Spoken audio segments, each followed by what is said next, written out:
Hey everyone, thanks again for joining us on another episode. I'm gonna think with this had. Uh, Thanks for joining us on another episode of the Voices for Voices TV show and podcast. I'm your host, founder of Voices for Voices, Justin Allen Hayes. Thank you for joining us. We are grateful to have you here, whether you're here in the United States or whether you are at any other point in another country across the world. We have surpassed over 70 countries, 700 cities.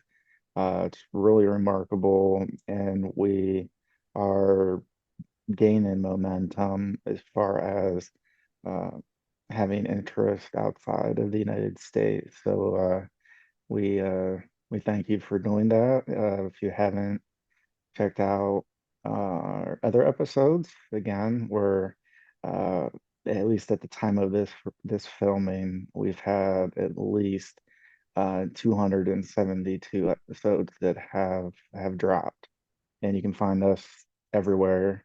Rumble, YouTube, all audio platforms near and far. And then if you're here in Northeast Ohio, you know how to find us on the television each week. This particular episode, we have invited uh, one of our one of our guests back because we have really only scratched the surface on uh, him as a person, him as a family man, him uh, just as a human being as we just navigate, this thing called life. And with that comes, ups and downs, all shapes and sizes, obstacles here, obstacles there. We zig and zag, uh, and I think all of us do that regardless of if we think we made it or not. So tonight, or this afternoon, depending on where you're at when you watch and view this particular episode, we are being joined by David Solomon, and what we're gonna look at focusing on for this particular show is his mother, Sapphira, and how mythical creatures around the world. I said mythical the first time, but I believe it's mythical creatures around the world as a whole. And David can definitely correct me. And so my understanding is that we're going to be talking about that, how mythical creatures around the world got its start, how it really manifested in his mother's mind, because we know that uh, we first think of ideas and thoughts, in our mind before they, turn into action. At least that's been my experience. Maybe you've had different experience. And so it's, just important to kind of think of, we were talking to audiences, viewers, listeners, a wide range of ages and ethnicities. And I think just, being able to talk about, okay, well, how did this get its start? Like where did it even come from? So David, thank you again for joining us, and you can hit the ground running as we talk about mythical creatures around the world. Your mom Sapphira, and maybe bring us up to present day if we have enough time. Well, thank you for having me. Yeah, I really just wanted to talk about my mom's legacy because tomorrow is the 4th of July, and my mom was really big on folklore surrounding the 4th of July. Um, my mom actually is who taught me how to love folklore and mythology and to do stories. I grew up with my mom telling me stories that happened long ago whether that be a werewolf sighting or in Southern Oregon, we had vampire stories. And my mom's the one that kind of introduced me to folklore. And I think I was about, let's see, 5 at the time. No, 4. Um, when we went back to Virginia for hyperbaric oxygen, my mom and I were on a boat after treatment. It was the Trout Dell Lake. And she wanted to take me just on a boat ride to have a break from treatment. And we got stranded in the middle of the lake. Mhm. And we were stranded for about 24 hours. It was Wow. snowing. So my mom would tell the story of the lake. And true enough, it actually had a monster. And it actually started kicking the boat. Um, but I think that's where my mom's love for storytelling really grew, to tell mythology and folklore that matters. And she had a love for telling stories that made people better people once they heard them. Um, so about 2008, uh, my mom had just come from a surgery. I was really sick that year, and I actually missed about 6 months of school. And my mom would take walks with me once I got well, and every walk she would tell me a different folklore, and I would just process it and go, this could fit, this couldn't fit. And she would just come up with these wild ideas for stories and mythology and folklore.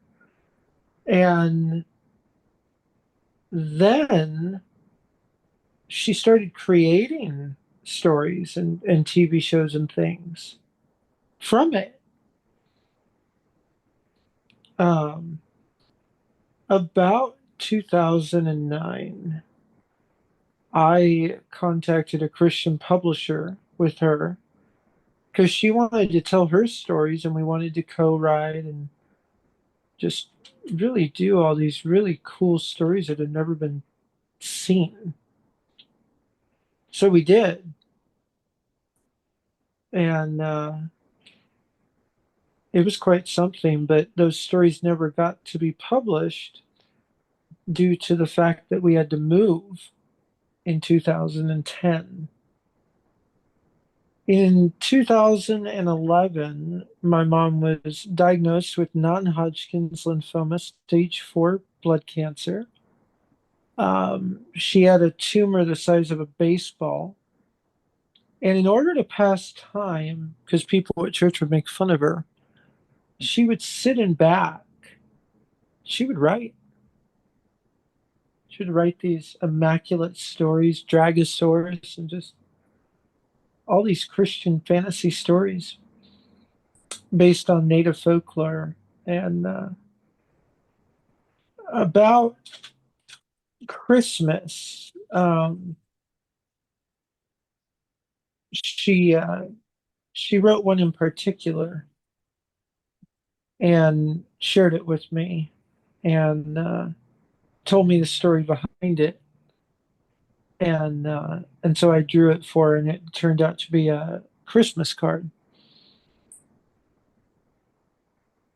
We didn't create Mythical yet, but we both saw the power of drawing a myth and passing it to people for hope in their own backyard. That was kind of cool. So finally, my mom, in 2012, March, um, she was healed of the blood cancer. It went into total permanent remission. Mm.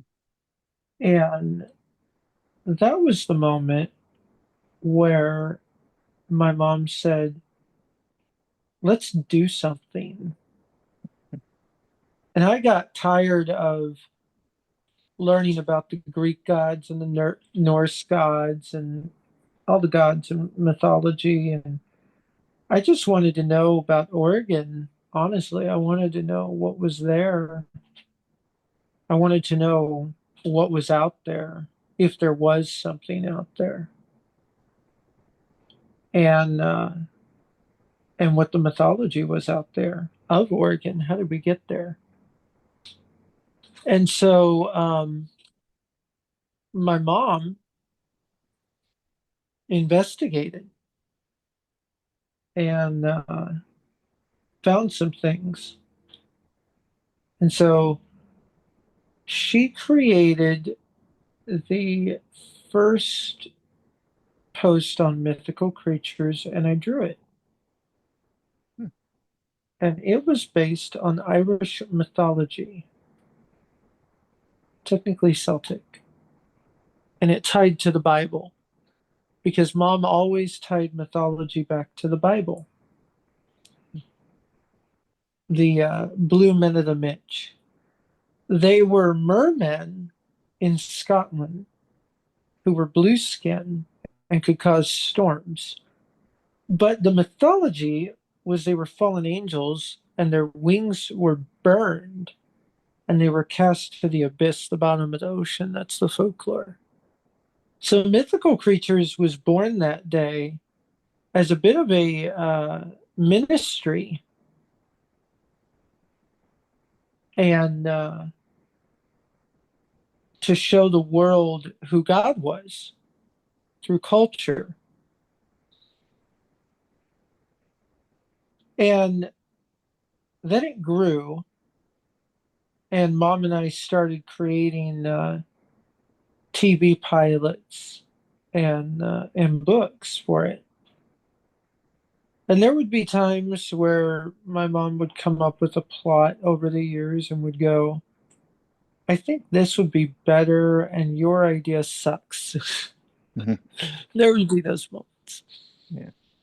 Um, but my mom would always be trying to come up with plots. There was one plot in particular that actually made it to publishing, and you know that as Melonheads. Mm. Melonheads was based on Connecticut and Ohio folklore, and she edited it, did her own twist in it, and it was really fun. And mom really investigated ocean folklore. So we went to Virginia Beach, and she would go to the beach and she would ask around all the people there if they've ever heard stories on the beach. And then she would gather that information, and that would be mythical creatures for that week. I learned from her, and then I said, okay, this could work. So we created mythical creatures as an empire to touch culture and countries and to be a voice and unite against division. So my mom made these stories that were stories that were told in those areas. Like every city on the Oregon coast, for example, she would have a story. And how she would have that story is she would go to the locals. She would just pull over and go to the shop and ask if there were any stories around here. And someone may go, "Oh, no, I don't believe in that." And then another might go, "I've heard a few things." And it was a hit or miss, but man, she gathered over what, 20,000 Oregon Coast stories alone. Wow. And those are all like mermaid sightings and things like that, but they're all from different walks of life. Some from tourists, hotels, police, fire, hospitals, local businesses. I mean, she didn't discriminate Right, a who wide showed up. variety. Yeah. And one day in San Antonio, I was uh, I was at a 24-hour fitness. Mom was doing a workout, and she said, we should ask if there's any folklore here." Hmm. And I said, "Yeah, right." So I asked the manager, and he goes, "Well, you know what? I was at the beach the other day, and I heard something, and it spooked me and my wife." And that opened my eyes that no matter where you are, ask and you shall receive. If you're looking for it, you're going to find it. And if you're not looking for it, you ain't going to find it. And so, how Mythical is ran is I learned to collect folklore from people. In fact, I learned what the term folklore is. I'll give you an example. If I tell you that there is a blue monkey in my house and we post it and it's shared, then the next blog is going to take that and say there was a blue ape, still monkey, but it's an ape. Mm. And then the next person is going to hear that, tell their friend there was a blue cat. Now it's still a myth, it's still folklore, but it's alive, it's breathing. Folklore always changes. I'll give you another example. People say the United States doesn't have folklore, but it could be far from the truth. We have too much folklore. Here's how. My mom broke it down into three parts: aliens in Roswell, New Mexico, and UFOs. We don't consider that folklore.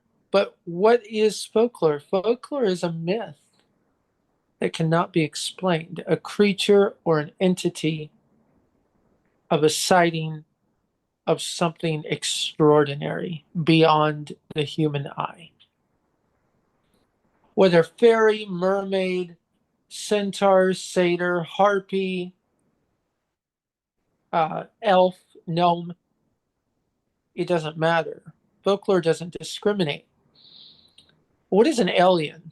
An alien is something unknown that apparently comes from another galaxy, but there is no evidence to support that. Well, what do aliens do? Well, according to modern day, they abduct people. Well, what do fairies do? Well, according to before aliens, right before aliens, for thousands of years, they abduct people. But wait a second. But the aliens weren't there before Roswell. Well, according to folklore, they were. We just didn't call them aliens. We called them fairies. And so when I travel to a new town or a city like mom, did, I always look at the folklore and I'll always look at three things. Is there alien sightings? Hmm. Are there mermaid sightings? Hmm. Are there werewolf, fairy, or vampire sightings? Those are the three I'll look at first. Usually you're going to get 3 out of 3. Sometimes you get lucky and get 7. Oh. Um, in big towns like Portland, Oregon, Los Angeles, San Francisco, cities on the ocean, Miami, you will always find stories because people like to talk and I like to listen. And so I love to gather these stories and share them. And not only that, but I've actually gotten on quite a few authors, including Holly Beck and Cassandra Clare, to represent the original folklore the way that person saw it or perceived. Because remember, folklore changes, but you also have to respect what that person saw or went through. Now, in the United States, there is a fourth dimension to folklore, and that is the spiritual. Now, I don't judge, but there's some truth to it that I've seen where there are the demonic that are considered in folklore. It's very rare that you will catch that, but you do catch that, particularly in Oregon. I'm referring to Beaverton, Oregon, Halloween 2008. I contacted the couple who posted on it on Reddit, out of all places. There was a demon that they found in their home.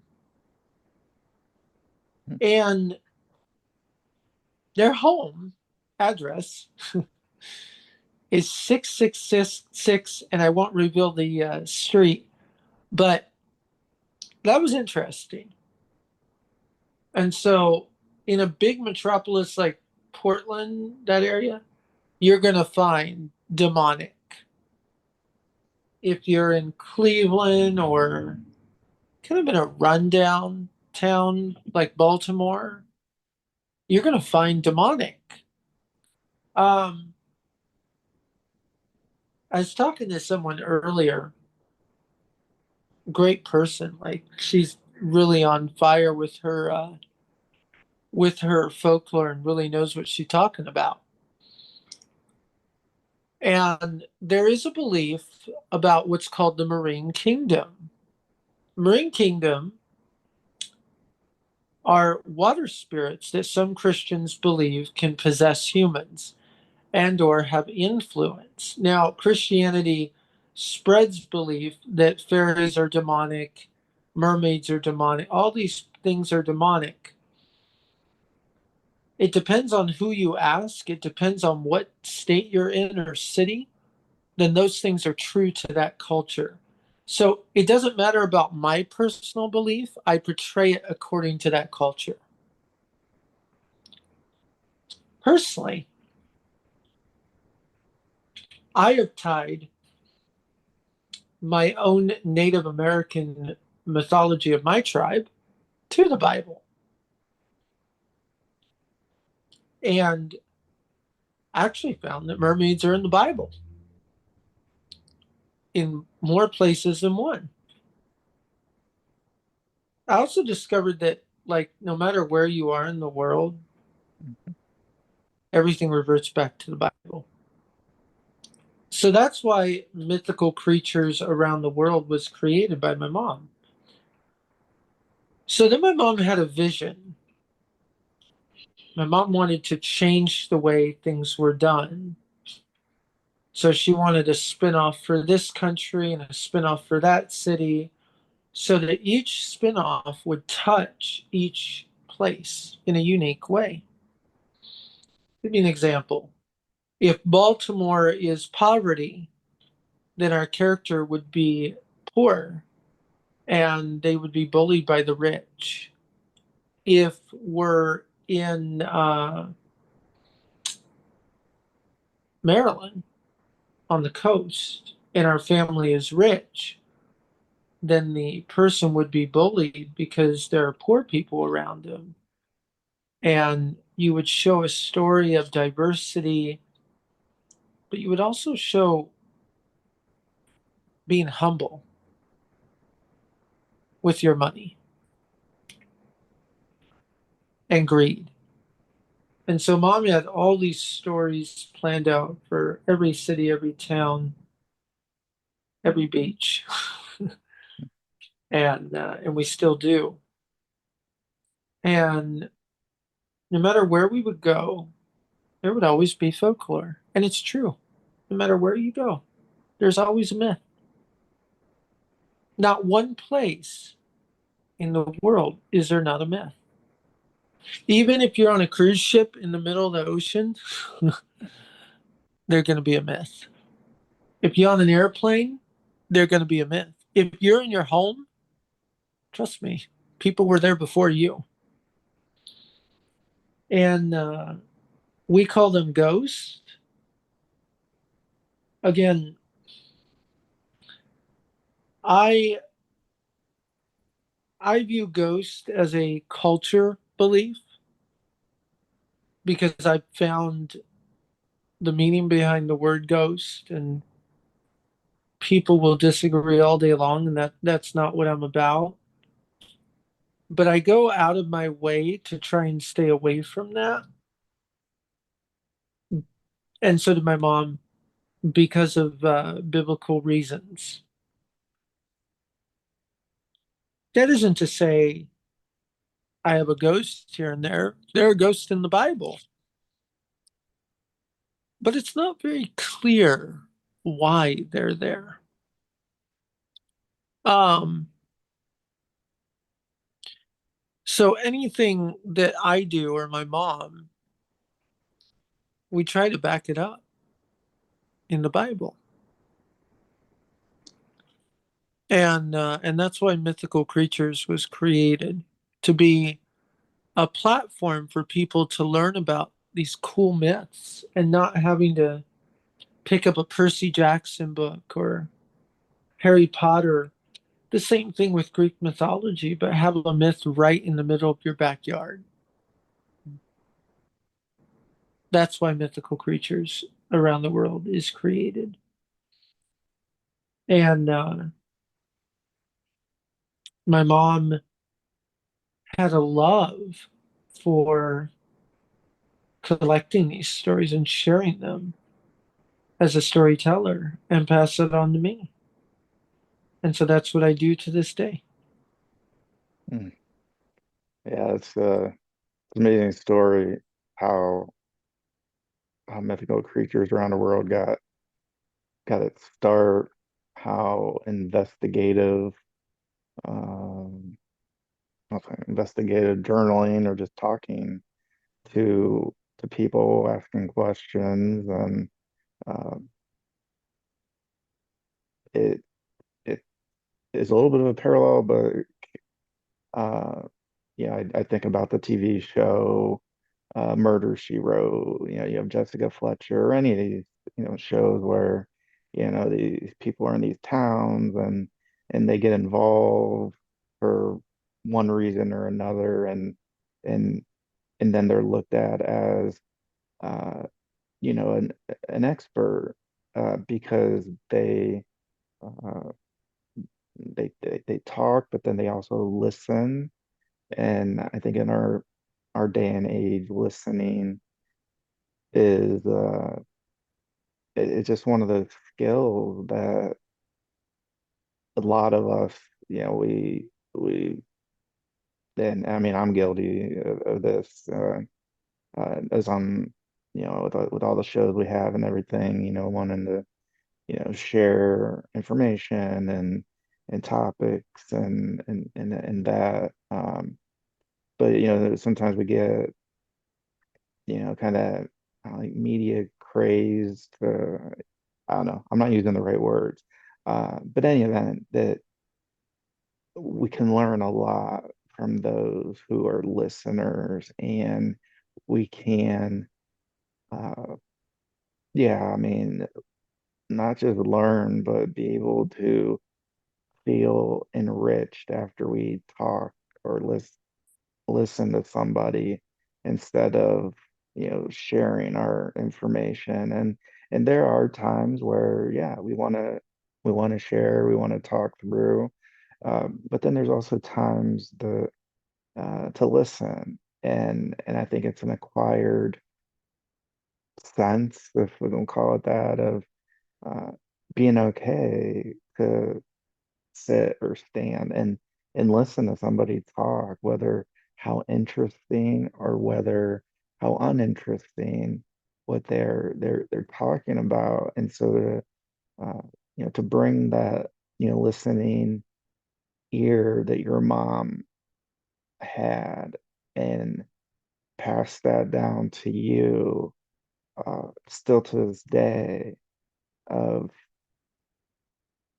you're very much a investigative of, like you said, talking to this group or that group, and wanting to represent the folklore as it was seen or heard, uh, and not put your spin on it, because that'd be something that's easy to do, but you keep it authentic back to that person, or back to that organization, or back to that country or city or state or beach or what have you. And I think it just tells us, and it teaches us this, lessons of, the answer is always no if we don't ask, and we're not going to learn anything other than what we know or what we think, if we're not going to take time to listen to others. And that's what I draw from, uh, just the process of how mythical creatures around the world started with your mom, and then having you, uh, you know continue on that journey of, taking that torch uh, forward, and continuing those important traits that your mom had while she was living on Earth. And uh, I, I know that she's proud of you, and you just sitting here talking to us today, that she would probably most likely say, like, wow, like, that's that's what I intended mythical creatures around the world to be. And then to kind of see and say, yeah, that's my son. And kind of, just have that smile, that nod, give a hug and kiss, and that's very important. And I think it's a big part of why you do what you do and have done what you have done, uh, is because there's passion there. A it's not just a task or a project. You want to bring that project, that folklore, as close as humanly possible to the people, the organizations, the individuals that saw it, that heard it. And I think that we all can learn a lot, whether we write folklore, whether we read folklore, whether we've seen something, whether we've heard something. I think we can all apply, uh, that listening ear of, we're going to learn something when we take the time to listen. That uh, the world's not all about us as individuals. It's, about humanity, about God, and all those elements really put together. And so I gather that's another big reason of why mythical creatures around the world have been and continues to be so popular, not just with people and organizations in the United States, but all across the world. So thank you for sharing that, David. We're less than a minute away from Zoom You're welcome. kind of cutting out. So we want to also thank our viewers, our listeners for tuning in this time and every time. And check out other episodes that we have. We have over 270 other episodes. And we thank you for tuning in wherever you're at, watching, listening. And until next time, please be a voice for you or somebody in need. We'll see you next time.